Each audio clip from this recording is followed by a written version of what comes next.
Hey friends, if you wish to fix random applications opening when pressing any key, then please watch this video. So the first culprit can be sticky keys, filter keys and toggle keys. So right click on the start button, select settings from the menu, go to the accessibility tab on the list on the left hand side, scroll down to keyboard, select it and turn all of these three switches off. Okay, if this is on, then turn it off.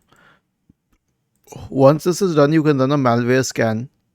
Search for the word MRT in the Windows search bar and click on MRT. Okay, let it load. Click on next, select full scan, next, and then let it run through. The last solution is a clean boot, so search for system configuration in the Windows search bar and open system configuration.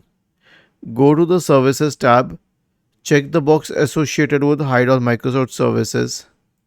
If any of the service is checked, click on disable all, apply, OK, and then select restart. Was this helpful? If yes, then please subscribe to the channel.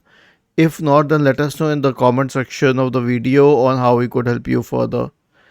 Thank you for watching this video and have a nice day.